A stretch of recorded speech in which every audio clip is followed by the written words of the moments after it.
Welcome to the Sean and Renee Show. I'm one of your hosts, T. Renee. And I am Nisha LaShawn. What's up, y'all? And welcome back. We're glad you guys came back. But before we get started, don't forget to comment, like, share, and subscribe our channel. Subscribe. Yes. So, Nisha, what we talking about today, girl? Oh, boy. Oh, boy. We got to do it. We got to do it. We got to rip the Band-Aid off. We got to rip the Band-Aid off. Mm-hmm. Okay, Slime, Thugger, Jeff. Come on to the front of the congregation, baby. Mm-hmm. And we doing this with love. Just come on. We doing this with love. Take your shades off. Yep. Come on, sit down. Yep. We just need you to sit right here, baby. Auntie's got to talk to you. Yep. Mm-hmm. TT, baby, you've been cutting up. Yes. Okay? Yep. I understand you went through some really hard times. Mm-hmm. But we got to talk about how you created your own reality, okay? Yep. We not going to try to hurt your feelings. Nope. But they might get hurt. Yep. Because we come with love and accountability. And we got to keep it real, okay? Yep. We saw your interview with Bank. Mm-hmm. Kudos to Bank. Big Bank, shout out to you for doing a phenomenal job. You made, I don't think he could have had that conversation with nobody else. Honestly, I don't think he said it in the interview. Yeah. That he definitely said I wouldn't have been able to speak this way to anybody but you because of the understanding you have for the game. Right. You're me. Right. I am you. Right. You're the evolved version of me. Yeah, me. Absolutely. And I really think Thug was quite vulnerable in the interview. He was. And the most honest I've seen him in his entire career. Yes. In my public understanding of him, I've never seen this version of him. Mm-mm. And I will say I am very proud of not just Bank, but Thug and how he conducted himself in the interview because it was so raw. It was. There was some parts in there that wasn't positive, of course. No. But I love the fact that he was ready to say exactly what he was feeling. Yeah, because, for men like him, they don't show their emotions or how they feel or when they're hurt. Well, I will say this interview not only proved that men like Thug who've had life experiences as him, not only do they not show their emotions or speak on their emotions, they are not in tune. No. They don't have an understanding of their emotions to even, because you have to have a level of understanding to avoid it, right? Right. I don't think he had any understanding. Like he was having real-time revelations. He was. You can see it on his face. Because when he went from showing how hurt he was and the tears was coming through his eyes and then he put the shades back on, then he took the shades back off and more tears came and then he put the shades back on. Mm-hmm. We saw that in real time with him. Like, that's why I feel fucked up like this. And this is why this triggered this in me. Mm-hmm. So, like I said, kudos to Bank because he needed a man that he respected. Yes. Because you could tell he had a lot of love and respect for Bank. Yes. You know what I'm saying? So he needed a man like Bank that he respected and knew that Bank was going to have him in a safe space. But at the same time, call him out on his BS. Can we take it all back? Rewind. Rewind. Mm-hmm. Let's go back to the people who may not know. Young Thug is a rapper. Mm-hmm. Based out of Atlanta. Mm-hmm. From my understanding, born and raised. Born and raised, yes. Recently incarcerated. Recently took a plea. But I believe the incarceration was about 3 years. Yeah. Can you break down, T, mm-hmm. of how he got to the point of being incarcerated? What was the original circumstance? The original circumstances was he was in a beef with YFN Lucci, who's another rapper out of Atlanta. So it came to a point where it's a lot that went on, because we're gonna go all the way back. So we're gonna go back to the Lil Wayne bus shooting. That's part of it. Then the beef with Lucci, which a lot of people ended up getting hurt and shot in Atlanta. So they were saying Fannie Willis, the prosecutor in Atlanta, she was like, it's too much going on. It's too much violence going on. And it's stemming, quote unquote, from one side, which is YSL, which is Thug's label, which was, quote unquote, maybe a gang, but that didn't fly in court. So Fannie took it upon herself. She was like, okay, I'm sick of this. I'm sick of y'all. I'm finna do something about it. So she arrested Thug. Well, first, Lucci went to jail. And I think he went to jail after it was some gun violence in Atlanta. And he got caught up in that and he went to jail. Then they raided Thug's house because, like I said, Thug and Lucci was going back and forth and their crews was arguing. And in the interview, Thug alluded to who that was in his crew that was causing it. So we'll get there. But they raided Thug's house. They found drugs and paraphernalia and a lot of things in his house, which is what he pled to. And I will add, the weapons that they did find was not connected to any of the shooting. Correct. But he was not supposed to be in possession. No, because he's a felon. So that's what he pled to, not the RICO charge. He beat the RICO charge because they couldn't prove that YSL was a gang, even though Gunna said it was. They couldn't prove that in a court of law. Gunna is also an Atlanta rapper. Yes. Who was best friends at one point. And an artist of Young Thug, yes. And an artist on his label. Yes. I want to point out, too, that the biggest argument with this case was, is this just regular neighborhood dudes who don't like each other, that's pow-powing each other, and just beefing? Or is this organized crime? Right. Is this a enterprise that's on the level of the FBI should be involved? Right. Should the feds prosecute on a level or organized crime, or is just petty street beef? And it really just came down to petty street stuff. But this made a difference between a life sentence versus some weapon charges and probation and limited contact with certain things, because even when Thug got arrested, so him and Lucci was still beefing while behind bars. So Fannie thought she had a solid case, but she couldn't prove it because even through the witnesses, it had got to the point where the judge was even like, I'm sick of y'all. This doesn't make sense. Like, y'all just making up stuff about this boy. If y'all ain't got concrete evidence that he did this, he was organizing crime, he was actually setting up drug deals and this, that, and the third, or ordering actual hit on people, then don't introduce it to me. Because she was trying to make it seem as though Young Thug was the head honcho. Yeah, he was literally one ordering the hit. He was the one that was paying out people. Yep, making the commands. And honestly, when it gets to the level of organized crime, that is a life sentence. You're not going to see daylight when it gets to that point. And the music that they were putting out during that time was somewhat mimicking the stuff that was happening in the streets. Yeah. So it's allegedly still one of those things to where it's like, okay, well, maybe y'all not officially a gang, but you will be behaving gang. You're acting like a RICO could fit you. You're acting like a RICO could fit you, not realizing, that their behaviors were mimicking that, even though I'm not a gang leader. Right. But you are behaving. Maybe that's one. Yeah. So that was the whole. And that's what the feds got to understand. It might look a certain way, but if you can't prove it in a court of law, you're barking up the wrong tree.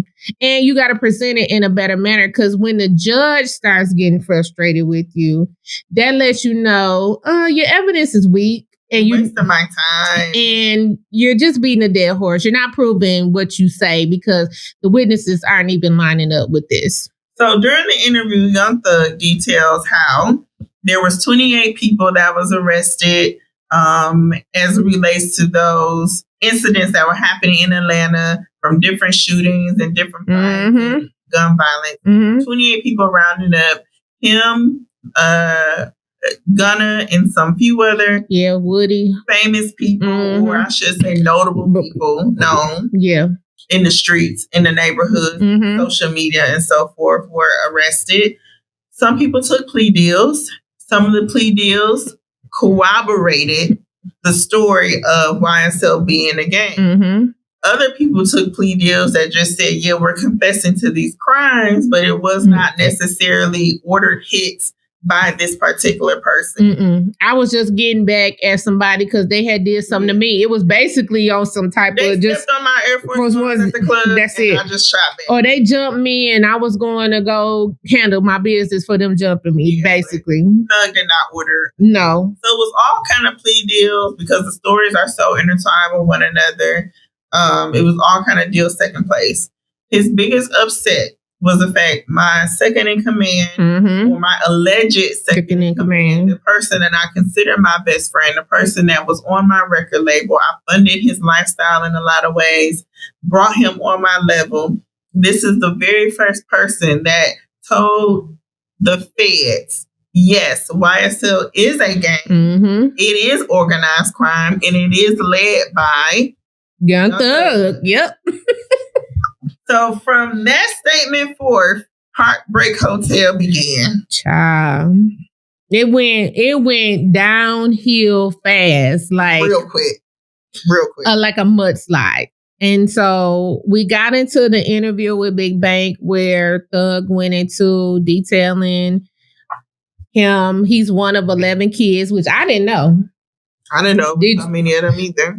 And, you know, that's just on his mama's side. His daddy had like 15 or 16. Yeah. So he went into that and then feeling betrayed by his aunt. I want to talk about the auntie real quick.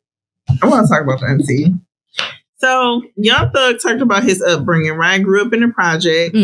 He was one of 11 kids with his mom. He did mention his dad had other kids with someone outside of his mom, totaling of about 15 siblings. His mom and the kids lived in the projects. The project had about 5 bedrooms. They were stacked up in the rooms. The mom, I don't know where she was at, but apparently not cleaning enough because it was roach infested. They was dirty and they had roaches. It was dirty. It seems like he was kind of alluding to the fact that they kind of raised themselves and kind of did whatever they wanted to do. Because he said his brother burnt down one of the complexes that they lived in. Yeah. He set a fire. And he was only like 9 or 10. Yep. He mentioned having a love for his aunt and his cousins and other family members, but they were kind of like the outcasts of the family because the mama had so many kids. And I got the vibe of like, so-and-so got all these doggone kids. She got roaches and we don't want her over here. And we don't want all them bad kids coming over here. And my kids can't go over there. And he overheard his aunt say, I don't want him over here. They got roaches. And it was an initial disappointment to his heart to hear such commentary. And I say, you know what? From the auntie perspective, I don't want you over here either. I'm going to be honest. You got to stay over there. I would have a deep resentment towards my sister if I knew kid after kid after kid after kid after kid after kid. Because you having so many kids. You having all these kids. You live in the projects. And on top of that, you got roaches. So not only are you not keeping up with said children, you can't afford the children, and you're not even rearing them in a manner that I can integrate my kids with your kids. Now I got to say my kids can't even hang with your kids. You know, that's out of our mother playbook. You can't go over there. No. It's too much going on. Mama Teresa, no, you can't go over there and they can't come over here. And Maddie was like, no, they got too much in and out. You can't go over there and they can't come over here. In and out of their house. No. Straight out the playbook. No. Not having it. The only issue we did have for Auntie is that the nieces and nephews should have never heard that come out of their Absolutely. mouth. Because you can read your sister down to the flow. Read her for filth. Yes. Okay, drag her. But it should have never been an earshot of the kid. Yep. For them to hear that whatever issues you have with her parenting, that it didn't overflow in the treatment of the kid. Right. Because here he is, 30-some years old. Still stressed out and hurt by it. Feel that in his heart. Yep. And he said, I love my auntie. And I understand why she said it, because I'm realizing as a adult, we was buck wild. Yeah. But in that moment, it hurt him. And you can't get rid of feelings. No. Even when your mind catches up to the logic, I think Maya Angelou said something like that. People don't forget how you made them feel. That they may get over the words and they may have an understanding of the words being spoken. But once those feelings are attached to that commentary, absolutely, it never leaves them. Never leaves the body. Yeah. That type of hurt. So he talked about growing up in extreme poverty. He compared his siblings and himself to junkies. We were no different than the junkies on the street, except for we were sober and they were not. Right. But we were poor to the point where I was wearing my sister's clothes. Yes, he was. She was dropping out of school because she didn't want to be seen switching clothes back and forth between me and her. Yep. That type of poverty don't leave you. No. It changes your mind. It reshapes your values when you grow up in that kind of struggle. He talked about how his older brothers were in the streets and some of them were hotheads. He talked about how he lost his brother through a gambling game on the street. Dice game. Can we talk about the classic hood baby story? Who don't know somebody that lost their life at a dice game? Yeah.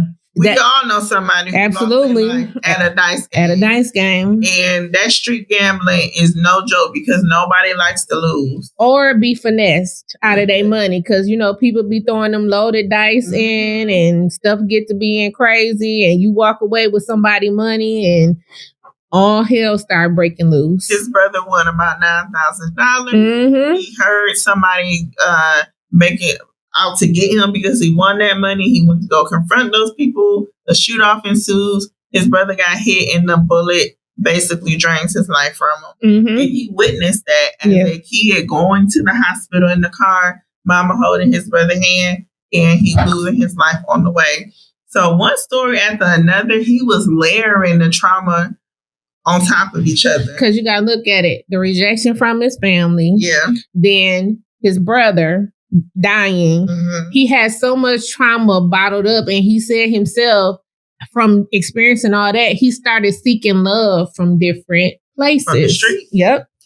And he wanted to fill that void of the loss of his brother so bad. And he said, you know what? I just started pouring into dudes outside of the home. Yep. Because I wasn't going to get it from my family, so I had to go find it in the streets. It's so, that's like the classic Black American male experience, coming of age story. Because you remember, Bank asked him, like, where was your father when all this going on? He was like, my father was a hustler. He was like, my father never showed me his emotions, or if he was struggling or going through anything. My father was out here. He was like, just like you, get in the street. He ain't had no time to be sad or upset or nothing. He had mouths to feed. So that's all I saw my father do is get to it, get in the street, hustle so he can feed us. Can we talk about the fact that when Bank asked him his happiest moment? Yeah. He talked about his brother burning down the house. Yep. And the other happiest moment is when they bought a house where they were living in a house, but it was smaller than the apartment that they lived in. And he was just happy to not be in a project. He was just happy to be in a project and have a front yard.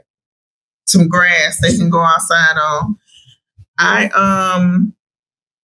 thought that his story is so common.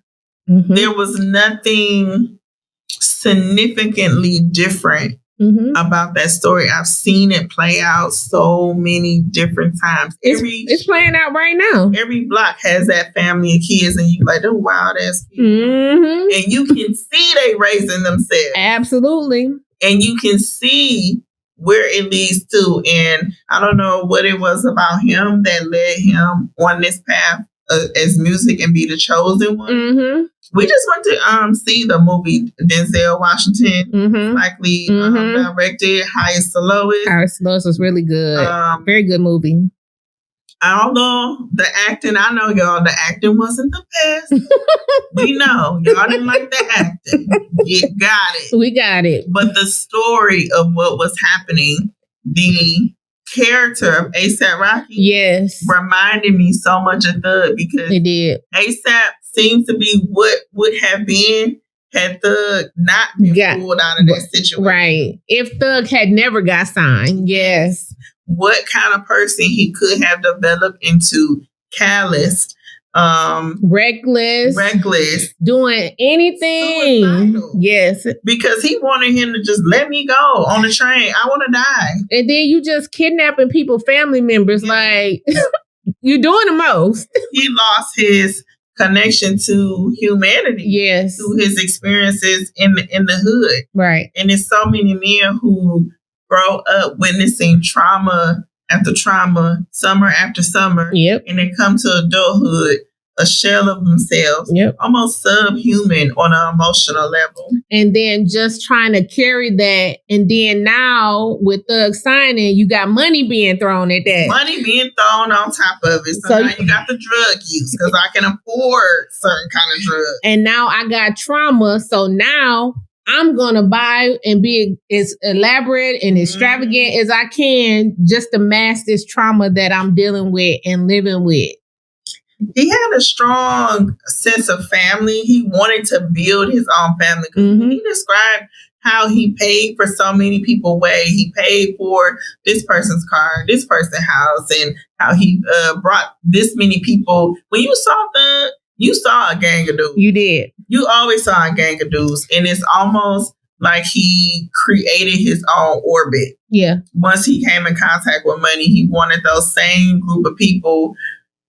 Well, that's almost like survivor's remorse. And that's to your own detriment, because what he's finding out in real time now is that don't nobody love you. Those friends you thought were your friends, they're not your friends. They will be to your detriment. But the only thing I challenge Thug on is, I get that you wanted to bring everybody with you, but you a counting favor type of dude. And I don't like people like that in general. Yes, you probably did a lot for people. And I get betrayal is one of them things that's very hard, because he spoke about that. It was basically the betrayal between him and Gunna that sent him into this huge spiral that he's in right now. But don't be that dude that count favors. If you did it out the kindness of your heart, take that. Take that and just live in it, because I've been the person, I've done things out the kindness of my heart and people spin me. I just know I can't deal with that person in that way no more. But when you start counting favors, why you didn't tell this nut I did this for you? And why you didn't tell? When you get to that point of it, were you really genuinely doing it? Listening to the 2-hour interview, because it was 2 hours and some change. I like that he didn't try to edit it down. I love it. No, don't. I don't think that he was doing these favors out of the kindness of his heart, and I don't think that was his original intent. And I don't believe he even believes he was doing it out of the kindness of his heart. The way he told his life story, he was in a place to where he thought he could buy love and family. He honestly thought he could create his own orbit. His own reality. His own reality. He thought the money was going to be good enough to create his own reality. And he was buying loyalty. So when now we're seeing in real time, him realizing loyalty cannot be bought. It cannot. Love cannot be bought. It can't. People caring for you on a genuine level cannot be bought. It can't. And you have to be able to recognize the green flags of friendship. Right. As well as the red ones. As well as the red ones. He was walking around with wool on his eyes because he still has such a heaviness from childhood. Yeah, he's carrying a lot, but I'm glad that Bank made him realize, like, you have to do the work on yourself. Mm-hmm. You can't expect that, like he told him with Gunna, call him. You mad that your daddy put y'all in a group chat together? Call him. Tell him you mad. Tell him this, that, and the third. If he won't take your call, cool. Because at least you know on your end you tried. But you told the world that how much you invested in Gunna, and that's why you're mad, because of the betrayal of that friendship. Because just put it on the floor like you did. You loved that man because that was your twin. You said that was my twin. That was my little twin. So yeah, betrayal is hard to deal with. Don't get me wrong. When somebody betrays you, that is something that takes a long time for you to get over. And I'm not forcing him to like do it right now because he ain't ready. Because you can tell from the Bank interview, he's not ready to deal with that betrayal that happened between him and Gunna. I think if it come to it, if it would just be like just nothing but harsh words that would transpire. I don't want him to get to the point to where he forgives Gunna. I don't, because he mentioned in the interview he's betrayed me before. Yeah, he did. I ignored it. He did. Again, he wanted his paid reality to work. His little twin. Mm-hmm. He wanted it to work so bad. And he said in the interview, I knew he had this capability to make these kind of decisions. I chose to think and believe otherwise. Yep. And I should have. I made the decision. So he's mad at himself. Yeah. Because that is twofold. I should have gotten rid of this person when they gave me the warning of who they were. When somebody showed themselves, believe them. Absolutely. And he didn't believe it. So he's feeling now, I need to figure out how to wrestle the emotions of making bad decisions. Because it's some regret in there. You heard regret in his voice. Yes. Ignoring the sign. Mm-hmm. I'm just not realizing my childhood trauma is the reason why I make the decisions I make. Yep. He's asking Bank in the interview, how do I heal? You telling me I need to heal. How do I heal when I'm still on fire? Right. I'm still heated. Like, where is the healing when you in the midst of it? Right now, this is his angry era. Mm-hmm. Grief comes in layers. It does. There's so many steps to it, and anger is one of them. Yep. He's grieving the loss of a friend who's still here in physical form and living a life you helped him create. Yep. And you gotta watch it. And you gotta watch it in real time. You gotta watch it on the charts. Yes. At the award show. Yep. Hanging with the other people you was performing on stadium stages and everything, and you literally have to rebuild your life from ashes. Mm-hmm. Because yes, people brought you money when you first got out, but have you been able to recoup what you lost? I would think not, because they limit where you go. 3 years of legal fees is okay. And he had top of the line lawyers. Yes, he did. But this is the thing. Like I said, I'm not rushing him to speak to Gunna because that's going to take years. And I'm going to be honest. I'll give you, it's going to take about 2-3 years for him to be able to even look that man dead in the face without punching him. It's going to take a while. But what I do want him to do, like Bank said, y'all do need to have a conversation eventually. Because you saying this here to me, he needs to see it. He needs to hear it from you, how you felt about it. And I agree with Bank. He do. Gunna needs to hear it from Thug himself. It don't need to be no cameras. It don't need to be nothing but them two men sitting in a room. I'm telling you how I feel. You might not think you did nothing wrong, Gunna, but this is how I feel, and this is what it led to how we are today. Now, they ain't got to speak ever again after that conversation, but I think eventually down the line, I think it would be beneficial for Thug. Now, would it be beneficial for Gunna? Probably not, because like Thug said, he said Wham, which is Lil Baby, dropped money off to his parents.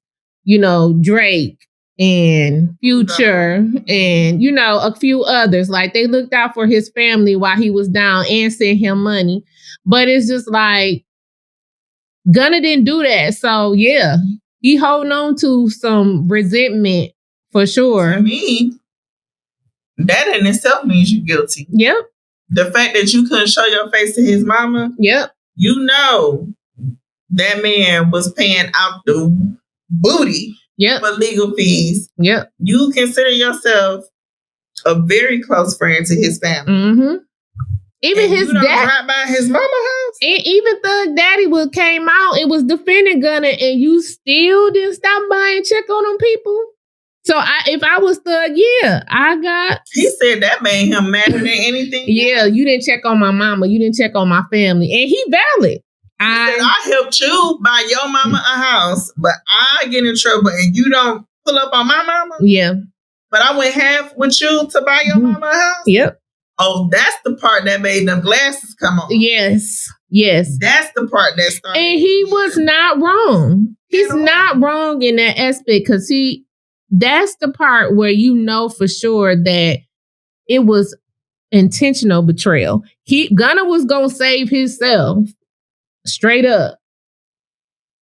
He was gonna save himself. He wasn't gonna come to the rescue and go against none of them people were saying about Thug. It was straight self-preservation, and Thug has a right to be upset with that. Now, as far as them jail calls and him going against other people, 21 Savage was giving you sound advice. You should have listened, Thug. You was. What you said about 21, the official prison therapist? I mean, just a therapist and a mediator, just period. That's what he is. 21. Do you got your social service license? I think he do.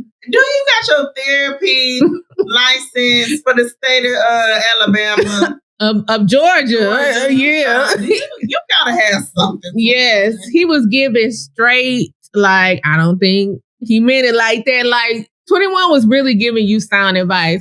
What you said about Future, I have no complaints. You were 1,000% correct. He said that ain't nothing I ain't told Pluto myself. And it ain't nothing I ain't told Pluto myself. And as far as like Lil Baby, I think with Lil Baby, I think he and Thug will probably eventually have a conversation. But it's like Lil Baby is one of them people. You can't say too much slick stuff to him and he not feel away. And I'm not saying he's sensitive, but you can tell he one of them street dudes. Like, all you have to say something about me one time and I'm going to bag all the way off of you. He gives me my cutoff game is strong. My cutoff game is strong, especially with dudes. Now, him and Jada will go back and forth probably for years. But like with dudes, he don't give dudes a chance to like redeem themselves. Like, you know what, man, I was just tripping. His cutoff game is strong. And I ain't mad at Lil Baby. I do think you should answer the phone. Please answer the phone, Dominique. Dominique, answer the phone for Jeffrey, please. Don't like that. Yeah. Answer the phone. Because he did it, man. He said, you know what? I was in jail board. Yeah. I was just talking. Yeah. I was just talking because I didn't have anything else to talk about. Like, and I couldn't really talk to a lot of people. I couldn't talk to a lot of people, and I cannot talk to her about what's really going on because all of the calls are recorded and nothing I can say needs to be used against me in the court of law. Right. So he was on his Wendy Williams. He was. But I'm going to be honest. If you a woman that ever dated a man in prison, please let these men know. Shut up. That every other man do the same thing. Yep, shut up. Y'all all pillow talking, G. Yep, just shut up. Just stop talking.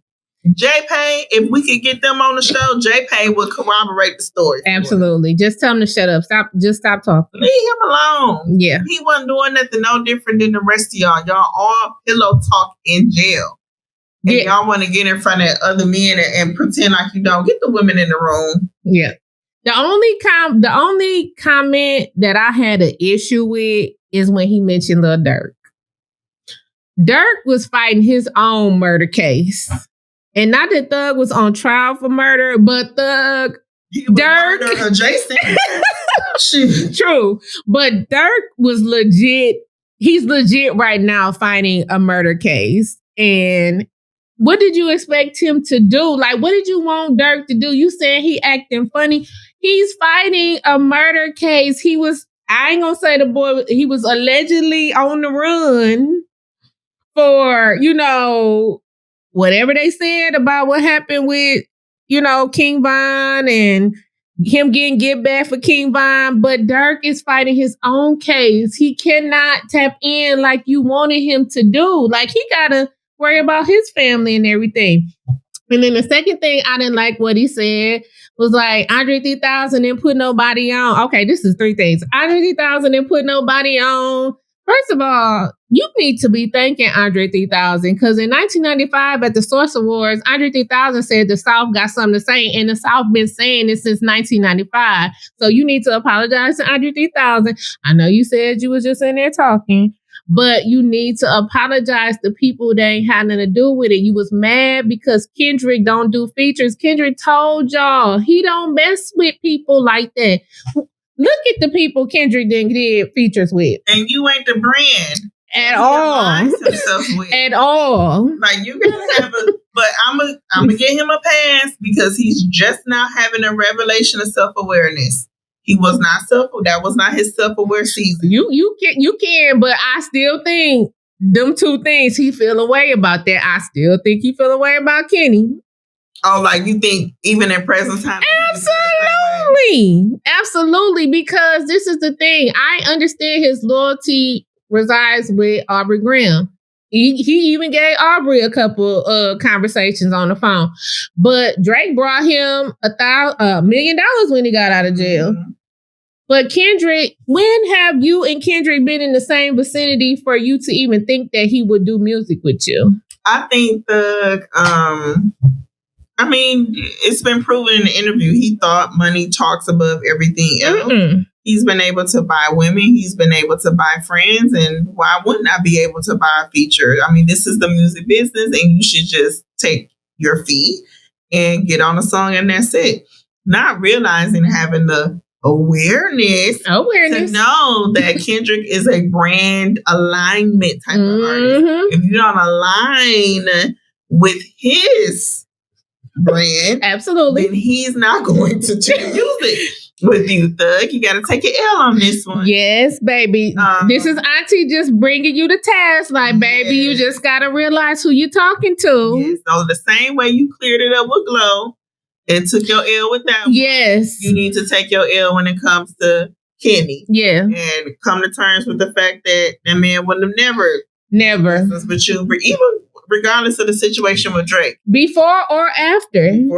Your brand does not align with his. No. That's okay. And I think he got it misconstrued because, Kendrick did do a song with Future, but Future is a shapeshifter. Yes.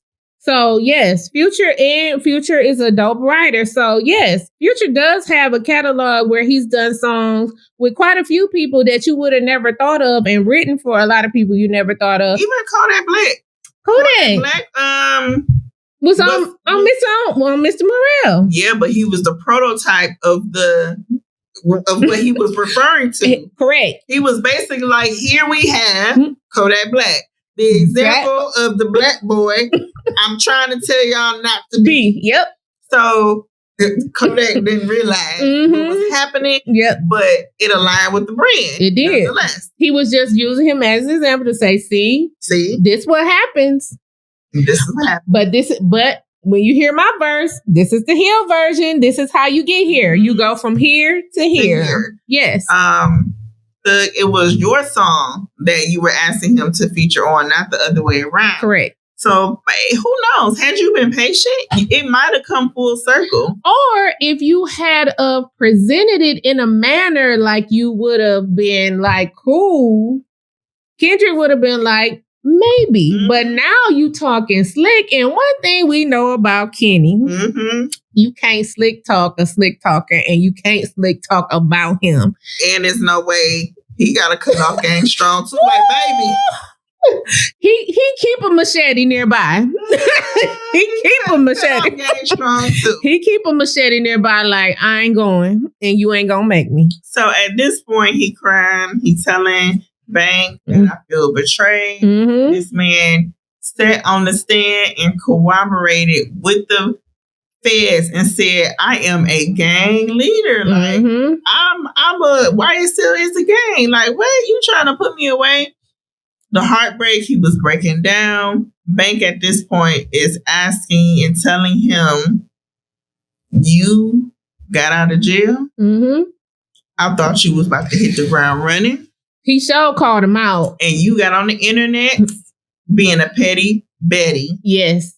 And I want to thank Banks so much for saying that to him, because it's like, we're all thinking it. He told him, like, dude, you beat a Rico. Yeah. I thought you was going to come out and be ready to turn your life around and take accountability for your actions and live different. He was asked him, like, did you really learn your lesson? I was like, oh, we have a real grown up conversation. Because to ask somebody, did you really learn your lesson? And they still looking at you blinking. Yeah. But this was his answer though. Okay. We talked about him purchasing his own reality. Mm-hmm. He said, I don't know this life that I'm living now. Mm-hmm. I've lived from the hood all the way up until he got arrested. I surrounded my days with my niggas, like the dudes from my hood. Yep. This is his first moment in time thinking as an individual, because even prior to that, he followed his siblings. Yep. This is his first time independently thinking. Some years old, having to think independently. Yep. For self-preservation. Yep. He don't know what to believe. He don't know where to go. He don't know up from down, left or right, because his main motivation was to keep that orbit going. Yep. So now that orbit is no longer existing. Yep.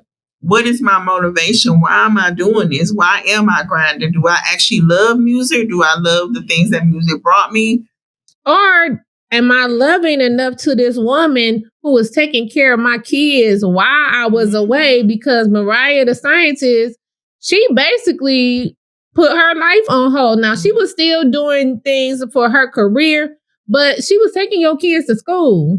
Your sons had her like hemmed up on live with you on the phone. Like, you did a disservice to this woman, because it shouldn't have never been a conversation that came out embarrassing her with you talking to another chick and you was telling this chick you gonna get her pregnant when you get out. Like, I don't even know how to navigate that, but it is jail talk. It's jail talk, because dudes sell dreams from prison. Looking at me in my eye, and I'm thinking that, like, girl, no, that they be selling. No, I know it's real, because they be selling them dreams in prison. But for me, it's like, you mad at Gunna for the betrayal, but you're betraying Mariah. She giving you way more. A lot of men like Thug don't see women as equal.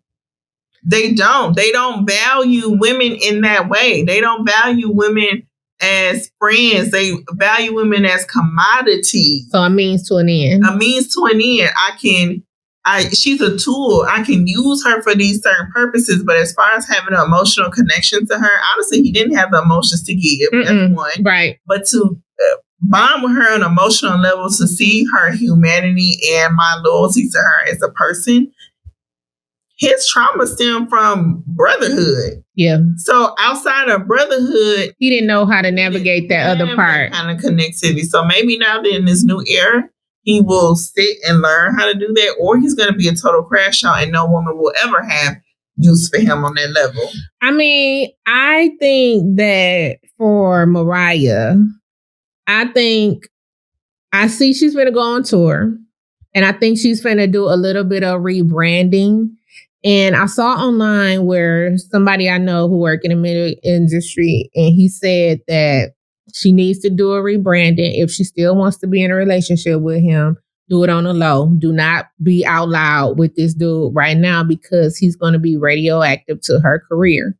And I agree, because what Thug has to do, he has to have his own come to Jesus moment and get himself together. Because I think he's trying to shake off the dust of being in jail, and he's finna put out an album soon, and we gonna see what it's like. But the music you're putting out is not connecting because you still think it's 3 or 4 years ago when you can just put out these mumble raps and this drug user music and people gonna be listening. 2024 did a thing. And it hasn't let up. Baby ain't even mumbling no more. No. And 2024 made people realize you got to have substance.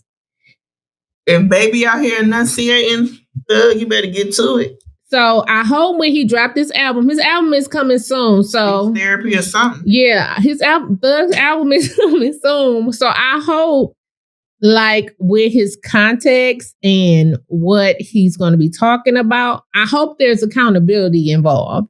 Because right now, you can't come with that same old no more. And it works. It's just not going to happen. I do hope he has musical mentorship. It doesn't seem like he does at this point. But I do hope he come in contact with somebody that let him know the story, his life story is so interesting. It's enough. And it's so relatable. It's enough. You got content that can last you for decades if you just tapped into your humanity, your lived experiences as a man. And be vulnerable. Be vulnerable, your hopes, your dreams, your aspirations, and put it in your records. Yep. And you will have success because he obviously has the drive. Yes. He has the determination. He has the work ethic to get it done. But you have to be real. And you're not going to be able to be real until you tap into yourself. Use this time alone wisely. Don't, lash out on the people that are still supporting you. Do not grab unnecessary people trying to clinch and hold on to people that's going to take you down. Yep. Just because you want to be seen out and about. Align yourself with people that's actually going to benefit your brand. Because please believe, you're on probation. These people are going to spend the next decade watching you closely. Absolutely. So you have to make sure you're not around people that's going to compromise your freedom. Because that was his downfall. That was absolutely. Because you got it. Basically how he broke it down, people was mad about some stuff that happened at a club. Woody was out here in these streets causing havoc, and all of this was from your crew. Your crew took you down. So I hope he learns his lesson. Like Bank asked him, did you learn your lesson? I pray and hope that he learned his lesson and that your crew will be your downfall. We've seen that happen many times where the crew took the star down. Yeah. When the crew should have been protecting the investment. Because when the investment is protected, y'all all still eat. Because if y'all ain't got regular jobs and all y'all are on payroll of the star, then if that star goes down, how y'all gonna eat? Because ain't nobody got a job. Not a legit one at that. Yeah. So I hope he watches his circle closely. And I don't know whether or not he has done the right amount of cleansing of his circle, but I hope for his own good that he has. And I'm sure his clauses in his probation that require him to stay away from certain people. But old habits die hard. So we're going to see. This is an eye-opening experience for him. And yep. I was happy to see the vulnerability because from vulnerability, anything is possible. So absolutely. His healing is around the corner, and good job to Bank again for the interview, not interrupting. I wish some other podcasters learned the skill of uninterrupted conversation. God dog. Yeah, that was good. You allowed him to finish his statement. Mm-hmm. You allowed him to pause enough to collect his thought. Mm-hmm. You allow his little crash outs to happen uninterrupted. Whoop-de-doo. Whoop-de-doo. We got some good sound bites. Yes. Doug was cracking me up. Whoop-de-doo. Whoop-de-doo. We gonna fight for our freedom. And if we get off, whoop-de-doo. I was cracking up. Be for real. be for real. Come on. Yes. But he was dead serious. He was dead He was serious. not joking when he said that. No, it just ended up being funny later on, but he was dead serious. Whoop-de-doo. Takes me out every time I see it anywhere. I crack up. Oh my God. Good job, gentlemen. Yes, good job. And I want for Thug to understand you are one of the key players in Atlanta. Just stand on who you are as a person and just represent the city like it needs to be represented. That's all you got to do. You got, like Nisha said, you got a ton of material to draw from, just from the bank interview. Draw from that, my baby, and just get it together. And I think you'll be fine. Accountability, it hurts. Especially if you've never had to take it before. Mm-hmm. It hurts. And this is a good place to end it. In the great words of Andre 3000, the South got something to say. Yes. And you are a part of that South. You are a part of that era. Mm-hmm. Make history. Make history, Thug. The ball is in your court. Don't forget to like, comment, and subscribe. Share with a friend, a neighbor, a coworker, anybody. Let them know. It's some girls out there talking that talk. Yes. We cover hip hop. We cover politics. We cover social issues. We get to the nitty gritty. Yes. Don't be stingy with the information. Right. Don't be stingy with this little hidden jewel. Right. Share with somebody, okay? And we'll see you guys next time. Bye. Love y'all. Bye.